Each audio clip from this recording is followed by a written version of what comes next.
How's it going, everybody? It's Polyfame, and we are back with another FPL video. And today we're going to be looking at the buy, hold, and sell feature for Game Week 13, where we take a look at one player to buy this week that we think is going to do quite well over the next few game weeks. A player that you should hang on to, whether they blanked or maybe there was some injury news about them where they potentially might be missing out this game week, and a player that you should sell because they are either injured for long term, haven't been playing very well, or anything of that similar ilk. If you haven't done so already, make sure to hit that like button, subscribe to the channel if you're new. Haven't done so already, it greatly helps out the channel, as well as turn those notification bells on so that you can get the content as soon as it is readily available. Also drop us a follow over on Twitter so that you can keep up to date with any and all FPL news, from price changes to injury news and anything in between. And lastly, make sure to give us a follow over on Twitch so that you can join us live for our preview and deadline streams. We will be doing a deadline stream as per normal this Saturday, 1 hour before the FPL deadline. We leave a pinned comment down below on all of our YouTube videos to let you know when the next streams are. So without further ado, let's talk about our partners for this FPL video with Manscaped. This video is brought to you by Manscaped, the best in men's below-the-waist grooming. Manscaped offers precision-engineered tools for your family jewels. Manscaped have just launched their 4th generation trimmer, the Lawnmower 4.0, alongside their Performance Package 4.0, which also includes the Weed Whacker hair and nose trimmer for those pesky little hairs that are getting out of hand, the Crop Preserver for anti-chafing to make sure that you are as relaxed at all times, the Crop Reviver for maximum conditioning and toning to make sure your jewels are as buff as possible, disposable shaving mats, as well as the premier travel bag for your on-the-go grooming, and lastly the anti-chafing boxers, which I can personally say are extremely comfortable and keep you cool under the highest amount of pressure.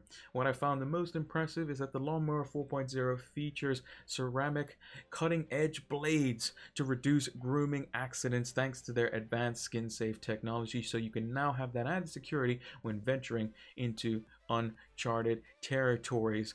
The upgraded trimmer also includes a multi-function on and off switch that can engage a travel lock, and also when you are venturing into those uncharted territories, it has the ability for a LED, a 400K LED, a very strong light that you can switch on and off so you can get that more precise shave. So make sure to join over 4 million men who trust in Manscaped with this exclusive offer, 20% off and free worldwide shipping, using the code FLAME20 at manscaped.com. That's 20% off with free shipping at manscaped.com using the code FLAME20. Unlock your confidence and always use the right tools for the job with Manscaped. So these were our picks from Game Week 12. We nailed them 3 for 3. Diogo Jota came in, getting 2 big chances, scoring one of those from his 2 shots inside the box with a 0.81 XGI. Could have had more points, Diogo Jota. He's about equal on his XGI across the whole season, and we'll maybe take a look at that as one of the buy, hold, and sell players potentially. But getting himself 8 points was definitely a good buy for the 7.5 million midfielder for Liverpool, even though he is playing up front. Ivan Toney was our hold, and he came and delivered finally. I think the last time he scored was Game Week 5, if I remember correctly. One big chance, and he scored it. It's just plain and simple. Little bit fortunate on the finish, I would say. Somewhat, the keeper potentially could have saved it, but you got to be there in the right place at the right time. Finally getting a return. No bonus points though, so just the 6 points for him, and he did create a chance as well with just the 2 shots inside the box, so over estimating his XGI than what he would have necessarily gotten. Basically what the stats are showing there with the 0.34 XGI is that if he had made that shot 3 times, in the next 2 times he had shot that, he would have missed, and the goalkeeper, like I said, the goalkeeper probably could have done a little bit better. But hey, he took his big chance. He did well there as well. I have in my team, I've only had him for a few weeks, and I was like, oh, is he ever going to get anything? Because there's no real forwards in that bracket that are any good. And he came up with the goods. Someone who hadn't delivered over the 4 expected games as much as what managers would have liked would have been Kai Havertz. He was kind of Twitter's flavor of the month, week, 4 game weeks when Lukaku and Werner were out, and he was going to be playing through the middle at around an 8 million midfielder for Chelsea.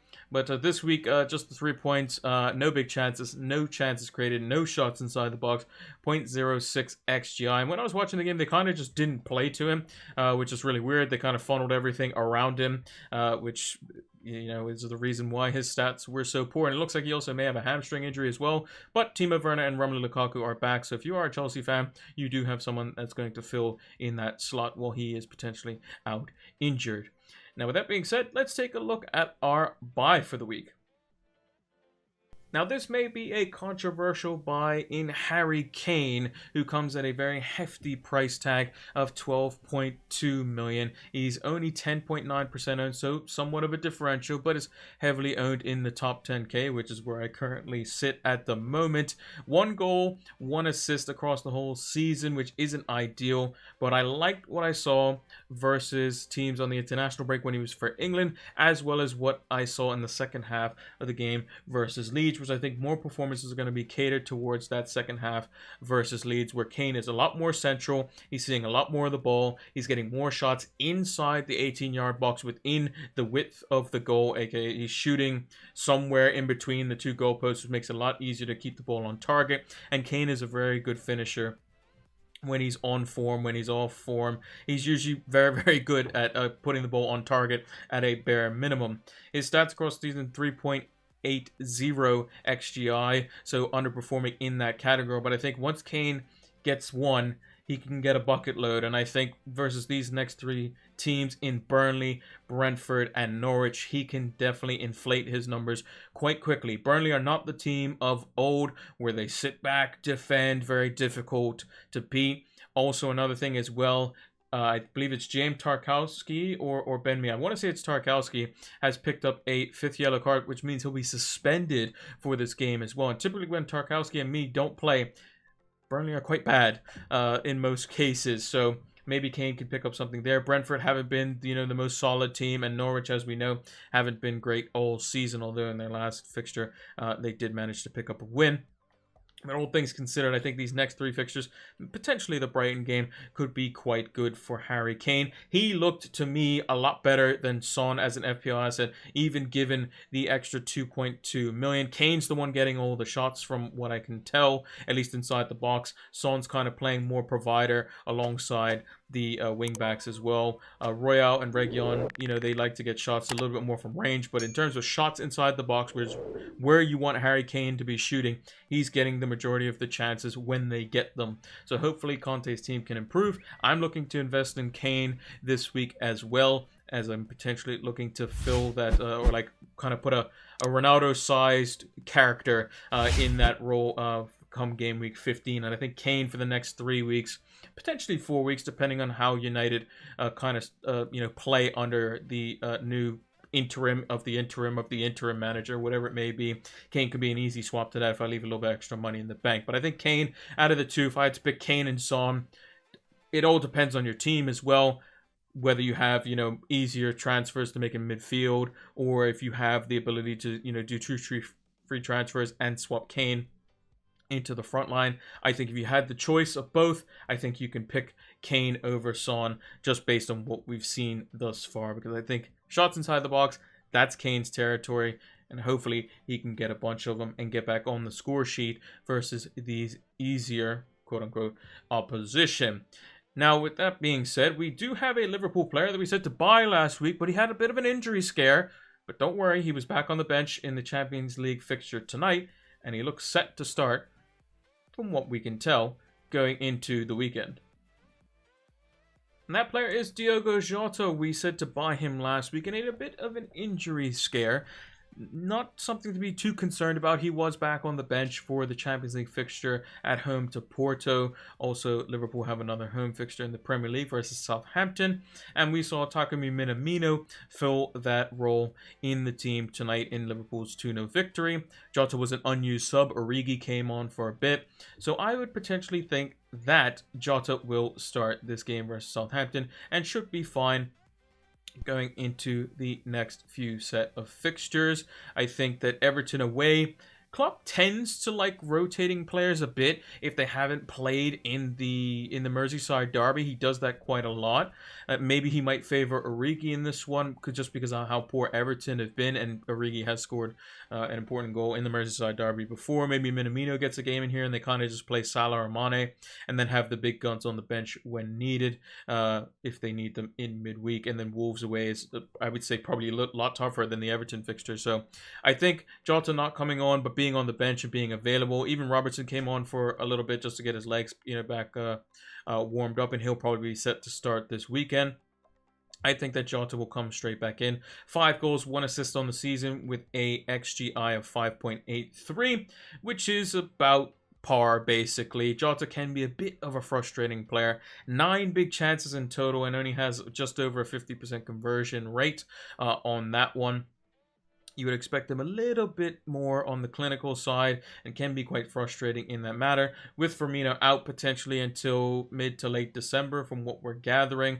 Again, we'll have to pay attention to the press conferences, but if Firmino's out for extended period of time, Diogo Jota could be the guy to come into our FPL teams. And if you do have him, I would say hang on to him as well. I think his form over the last 4 weeks has been good. 2 goals, 1 assist in the last 4 game weeks, so almost a return per game. I think that is still quite good for a 7.5 million midfielder. I think if he was 9 million, a lot of managers would still be buying him as well. I think he is quite good.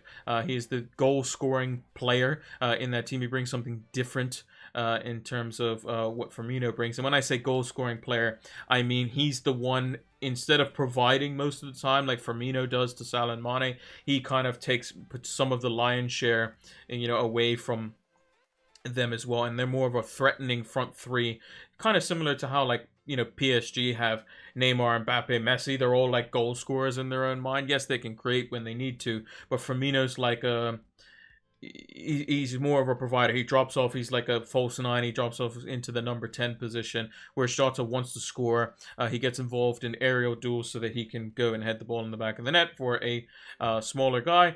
That's quite impressive as well. And Southampton, who have been very sturdy defensively, we'll see how much their resolve is tested with the likes of Diogo Jota potentially starting for Liverpool, and him getting involved on the end of set pieces, as well as Southampton have not been facing the likes of Liverpool caliber of teams over the last few game weeks. So I think Diogo Jota, definitely a hold for me.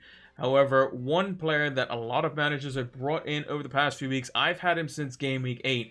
Looks like he could be out with a very long-term injury after playing so well over the past several game weeks. Now, at the time of recording this on the 24th of November, it doesn't look good for Ben Chilwell's prospects of playing any more this season. From what we can tell, it looks to potentially be some form of ACL damage to his knee, which is never a good sign. That's typically months, potentially sometimes it can even be up to 12 months for those sorts of injuries, depending on how badly damaged it was. He went down and he was writhing in pain in midweek versus Juventus. At 6 million, I got him in when he was like 5.5 or 5.6, and he done really well for me from game week 8 up until now, getting points after points after points, 3 goals, 1 assist. He was on an absolute tear, creating some chances, getting shots inside the box as well. And his fixtures upcoming, they were kind of mixed. Watford away, Leeds at home were quite good. Man United at home, you would think, would probably be good for Chelsea based on Man United's current form in the league. Although with the Inter manager Michael Carrick and potential new manager, that could potentially be somewhat different.